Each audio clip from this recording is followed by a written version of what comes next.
I've just got off the phone from Suthep Thakksuban, the leader of the People's Democratic Reform Committee. He's the leader of this anti-government protest. His spokesman spoke to me. He told me that this explosion, just to be clear, we don't know the nature of this explosion. We don't know whether it's firecrackers. We've seen several incidents overnight, over the last few days, of firecrackers being thrown at protesters. Whether this was firecrackers or indeed a bomb, we're just still trying to clarify that. But he told us that they were marching through the streets, as we saw and see them doing every single day, with Suthep Thakksuban in the middle, surrounded by this human chain protecting him. As they were marching, he said just around 30 meters in front of us, there was what he described as a huge explosion. He said he saw people fall to the ground.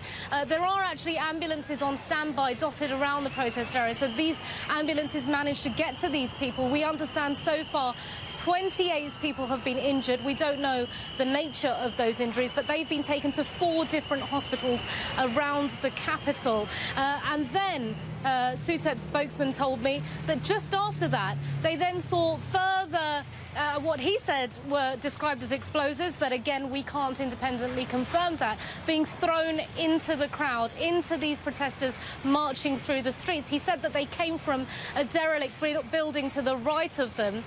Now, just to explain, Natalie, what Suthep does every single day is go from one to another of these 7 major intersections that the protesters have been trying to blockade to what they call shut down Bangkok. Now, at this point, he was going from Lumpini. Lumpini Park is a famous tourist attraction. It's well known in Bangkok and to visitors as well.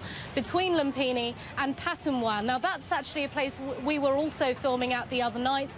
It's where a lot of protesters have sat themselves down and camped out. It's right in the middle of a very popular shopping area surrounded by multinational companies. Now, what they've decided to do is turn back to Lumpini. He's instructed all demonstrators to go back to the relative safety of that protest area. I asked again, will he continue to march? He said, well, that's under review. We now have to take a look at just how safe this is. And by the way, this is the first attack, if you like, or targeted attack at Suthep as he marches through the streets of Bangkok.